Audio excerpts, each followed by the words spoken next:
Judges chapter 12. The men of Ephraim assembled, crossed into Zaphon, and said to Yiftach, "Why didn't you call us to go with you when you went over to fight the people of Ammon? We're ready to burn down your house with you in it." Yiftach answered, "When my people and I were in a serious dispute with the people of Ammon, I called you, and you didn't rescue me from their power. When I saw that you weren't rescuing me, I put my life in my own hands and went over to attack the people of Ammon, and Adonai gave them over into my power. So why have you come up today to fight me?" Then Yiftach gathered together all the men of Gilad and fought with Ephraim.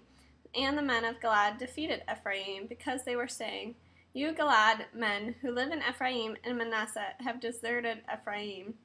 The men of Gilad cut off Ephraim from the crossings over the Yarden, and whenever anyone from Ephraim tried to escape and said, "Let me go across," the men of Gilad would ask him, "Are you from Ephraim?" And if he said no, they would tell him to say Shibboleth.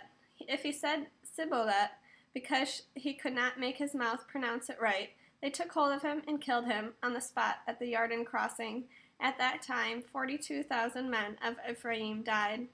Yiftach judged Israel for 6 years. Then Yiftach from Gilad died, and he was buried in one of the cities of Gilad.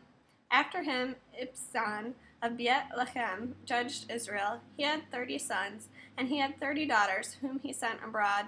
He brought 30 women from abroad and to marry his sons. He judged Israel for 7 years.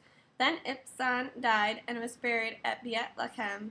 After him, Elon from Zebulun judged Israel. He judged Israel for 10 years. Then Elon from Zebulun died and was buried at Ayalon in the territory of Zebulun. After him, Avdan the son of Hillel from Piraton judged Israel. He had 40 sons and 30 grandsons, who rode on 70 young donkeys. He judged Israel for 8 years. Then Avdan the son of Hillel from Piraton died, and he was buried at Piraton in the territory of Ephraim in the Amalek hills.